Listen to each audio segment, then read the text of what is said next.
It says I'm live. Okay, well, as y'all know, this is pre-release weekend for the Magic Gathering's new set, War of the Spark. I went because I was actually off work and I had some money that I could have probably used to better means, but gotta enjoy yourself once in a while. So I went. I'm not going to show y'all my deck because I can't do it how I used to, and I don't feel like just doing this 5 billion times, plus the booster packs. So, first pre-release of the day, I had a black-white deck with a lot of Nixilis in it. Only won, but hey, whatever. That means I got one booster pack at my local gaming store. Second pre-release, I also did black-white. And I got a bye first round, and then later on I won 2-1 at my last round. So booster packs. But here's the thing: he also does door prizes after every round. I won one of those too. So we got 4 packs, 4 to open. But here's the thing: he was also giving out the booster boxes to people who ordered them. Aren't you supposed to wait till release day for that? Oh well, whatever. Yeah, no problem.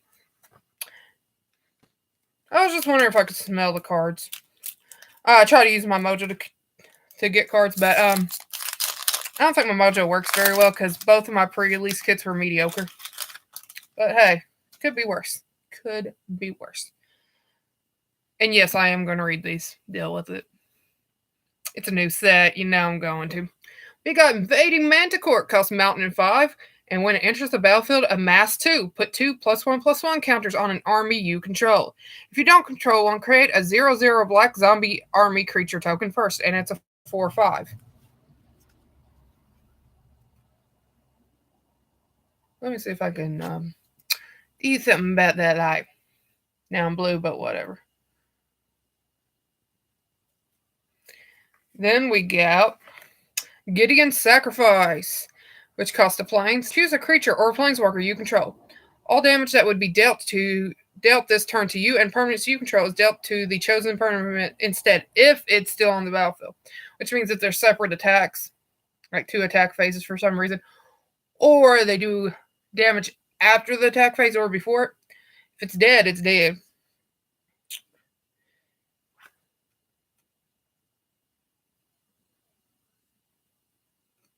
I need to read the story. That's what I need to do. We got Forced Landing, which costs Forest and 1. Put target creature with flying on the bottom of its owner's library. That's not bad, really. I mean, considering what little control I saw during the pre-release wasn't that great. Like, it wasn't geared towards flying, which I understand, but still. We got Shriek Driver, which costs Swamp and 2. It has I mean, I understand it's better to have basic control, like does 4 damage or unsummon, stuff like that. Davriel Shadow Fugue. It costs Swamp and 3, and target player discards 2 cards and loses 2 life. That's nice. I like that. And then we got Thunder Drake, which costs Island and 3. It has flying, and whenever you cast your second spell each turn, put a +1/+1 counter on Thunder Drake, and it's a 2/3. So I mean, that means your opponent's turns too, like 2 instants, because it says each turn. It doesn't say each of your turns. Then we have Sarkhan's Catharsis. It costs Mountain and 4. It deals 5 damage to target player or planeswalker. That's not bad either, Considering how planeswalker heavy this is, very important because you can't just attack. Well, I mean, you can just attack a planeswalker, but the way we play, at least. Because I don't know if it means, like you say, you're attacking, and if they decide to not block, you change. I don't know. Anyway, but that guarantees the planeswalker takes the damage unless they have a spell to counter it. Well, we got Vraska's Finisher. It costs Swamp and 2. And when it enters the battlefield, destroy target creature or planeswalker an opponent controls that was dealt damage this turn. And it's a 3/2. I didn't see many artifacts, but there wasn't many artifacts in this set either. Then we got Saheeli Silver Wing. Words. It costs 4, and it has flying, and when it enters the battlefield, look at the top card of target opponent's library, and it's a 2/3. Then we got Bloom Hulk. It costs Forest and 3. When Bloom Hulk enters the battlefield, proliferate. Choose any number of permanents and or players and give each another counter of each kind they already have, which would be hell if you had poison tokens. And it's a 4/4. Because you could put it, if your enemy had it, you'd be like, oh, proliferate. Let's give you another poison token. I don't know if it works that way, but I like the idea behind it. Now, for our first uncommon, we got Leyline Prowler. It costs 4 swamp and 1. It has Death Touch, Lifelink, and tap to add 1 mana of any color. And it 2/3. I like mana fixing. Obviously, everyone likes mana fixing. What am I talking about? We then got Challenger Troll, which is an ugly mofo. Costs Force and 4, and each creature you control with power 4 or greater can't be blocked by more than one creature, which would be hilarious if you have that one planeswalker, I can't remember his name, but all your creatures have menace, so it means you can't be blocked. You can't be blocked. And it's a 6/5. And then we got Rescuer. I can't English. Rescuer Sphinx. It costs 2 islands and 2 flying, and as it enters the battlefield, you may return a non-land permanent you control to its owner's hand. If you do, Rescuer Sphinx enters the battlefield with a +1/+1 counter on it, and it's a 3/2. And for our rare, we've got Chandra, Fire Artisan, or Chandra. I don't know. Y'all can argue about it if you want, or tell me I'm wrong. It costs 2 mountains and 2, and whenever 1 or more loyalty counters are removed from Chandra Fire Artisan, she deals that much damage to a target opponent or planeswalker. Her +1 is exile the top card of your library. You may play it this turn. -7. Exile the top 7 cards of your library. You may play them this turn, I assume, by paying their mana cost. So I'm not too big on that, except for the removing the counters to do damage, which might be the point. It starts with 4 loyalty counters. See, this is what I mean. Like, certain planeswalkers you'd think would be more powerful. But, there are different levels. There's uncommons, rare, and mythic. But is there a mythic of all the main Oath of the Gatewatch people? Because I don't know much about the set. I barely even looked at any cards before pre-release. Because I live under a rock, and I was just like, I'm just going to wing it. So then I have an excuse when I'm horrible. Positive thinking. Very positive.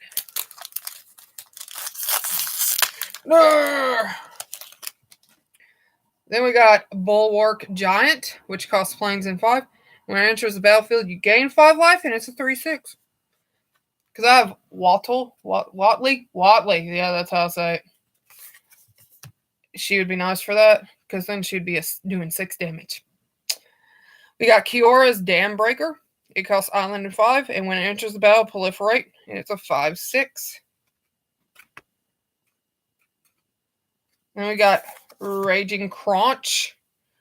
It costs mountain 2, and it can't attack alone, and is a 4/3. Like, some of these I might end up rereading by accident, but not this one. I remember it. Gideon's Sacrifice again. We've got Dusk Mantle Operative. It costs swamp and 1, and it can't be blocked by creatures with power 4 or greater, and is a 2/2. We got Force Landing again. We've got Prismite. It costs 2, and you can pay 2 to add 1 mana of any color, and it's a 2/1.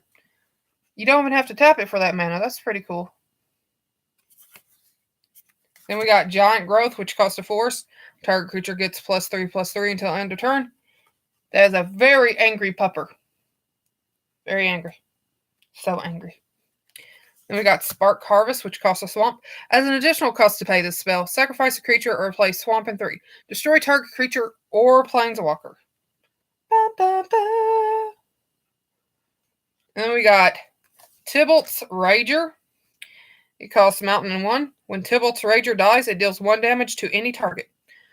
Mountain and 1, pay it. Tybalt's Ranger gets +2/+0 until end of turn, and it's a 1/2.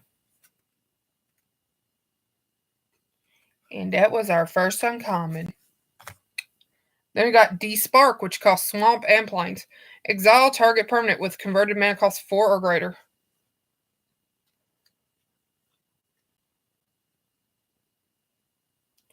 And then we have Elite Guard Mage. Sorry, I was about to say something else. That wasn't what it was.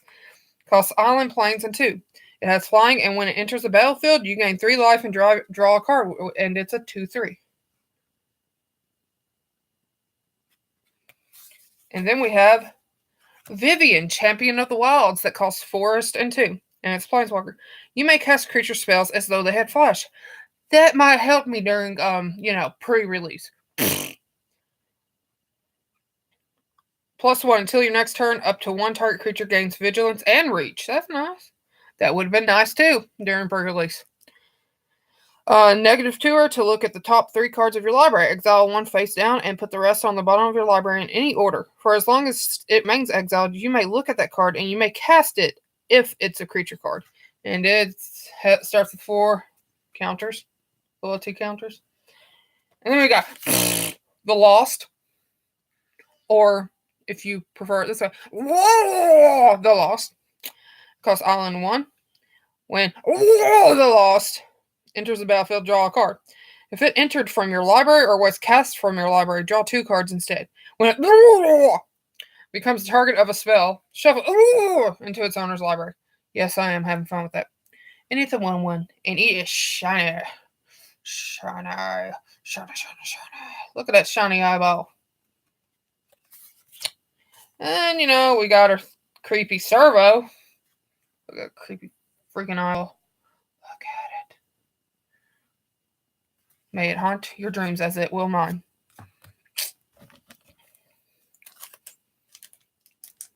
I'm not joking. It's going to haunt me too.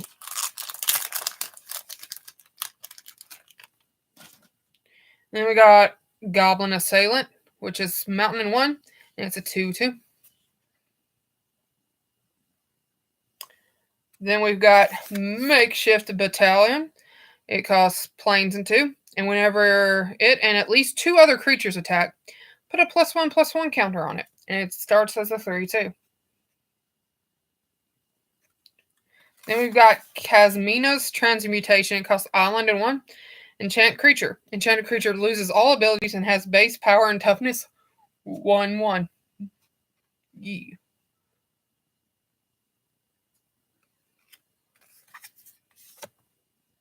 Then we've got Return to Nature, which costs Forest and 1. Choose 1. Destroy target artifact, destroy target enchantment, or exile target card from a graveyard. I did not even pull a single one of these in pre-release out of 12 packs. Not surprising, just stating. Then we got Charity Extractor, which I did use during pre-release because I liked it, especially with Waddly. Costs Swamp and 3. It has Lifelink and is a 1/5. And then we have Relentless Advance. Costs Island and 3. It has a Mass 3.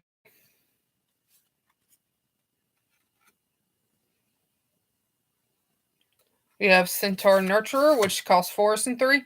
When it enters the battlefield, you gain 3 life, and you tap it to add 1 mana of any color, and it is a 2/4. Then we have Demolish, which costs Mountain and 3. Destroy target artifact or land. Surprise, it's a reprint. I mean, that's fine, because, some cards deserve to be reprinted a lot. We got Lazotep Reaver, costs Swamp and 1, and when it enters the battlefield, amass 1, and it's a 1/2.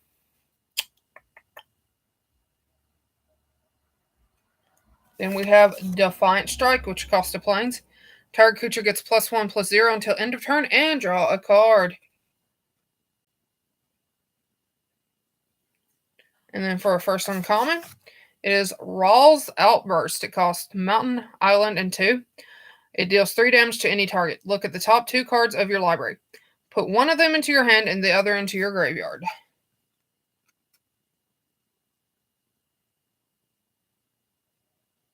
And then we've got Price of Betrayal, which costs a Swamp. Remove up to 5 counters from target artifact, creature, planeswalker, or opponent. If I had had this in my pre-release, it would have been in there, and that might help me a lot. Because Jace everywhere. and other planeswalkers, obviously. Then we got Nahiri, Storm of Stone, costs 2 hybrids of mountain or plains. And 2, as long as it's your turn, creatures you control have first strike and equip abilities you activate cost 1 less to activate. And -X, Nahiri, Storm of Stone deals X damage to target tapped creature. And she has her uses, but it's a little bit creature control at least. Then for our rare, we have Krenko 10 Street Kingpin. He costs Mountain 2, and whenever he attacks, put a +1/+1 counter on it. Then create a number of 1/1 red goblin creature tokens equal to Krenko's power. Kind of like that, because first time you do it, you'll be creating 2 tokens at least. You know? That's not bad. And then plains token. Obviously, normal. Sadly, already to the last pack. So sad. So sad. So very sad.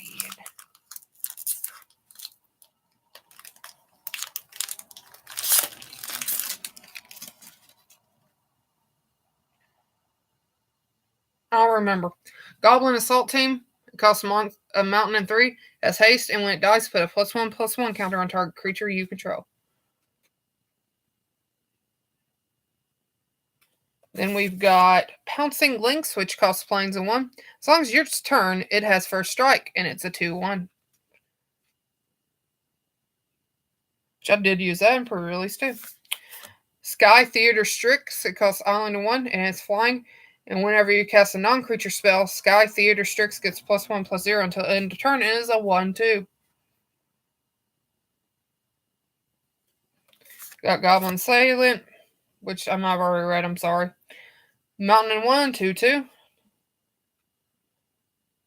And then we got Vivian's Grizzly, costs Forest and 2.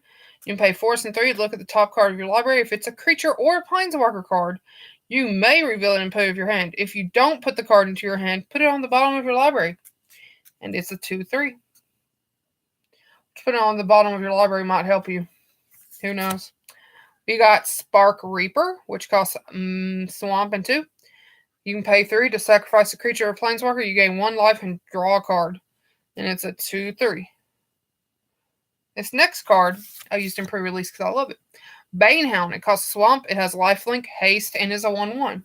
Because usually 1/1 plus haste would be 2 anyway. Or 1/1 with lifelink. So I used that in both pre-releases. Though the first one I had 2 of them, sadly. We've got Band Together, costs Force and 2. Up to 2 target creatures you control deal damage equal to their power to another target creature. Then we have Gateway Plaza, which it enters the battlefield tapped, and when it enters the battlefield, sacrifice it unless you pay 1. You can tap it to add 1 mana of any color. And then we have another card I used in both pre-releases. Trusted Pegasus. It costs plains and 2. It's flying, and whenever it attacks, target attacking creature without flying gains flying until end of turn, and it is a 2/2.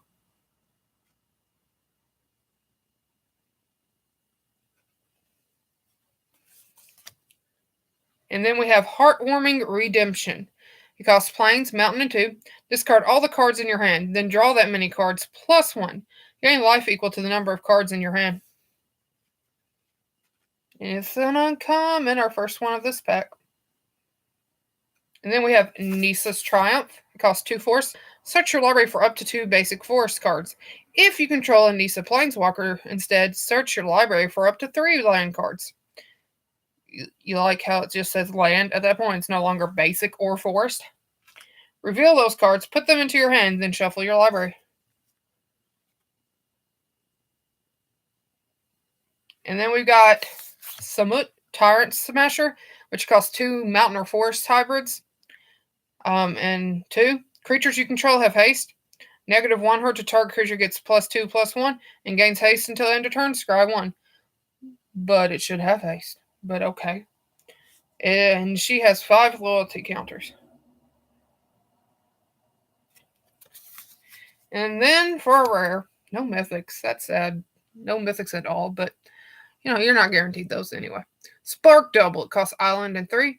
You may have Spark Double enter the battlefield as a copy of a creature or planeswalker you control, except it enters with an additional +1/+1 counter on it, and if it's a creature, it enters with an additional loyalty counter on it if it's a planeswalker. And it isn't legendary if that permanent is legendary. And it's a 0/0. Otherwise, And then Mountain and Token. Well, I had fun at the pre-release for anyone who cares to know. Much fun. So many cards. Wow. I hope you enjoyed this video. I hope you have a nice day, and I hope to see you next time. Bye-bye.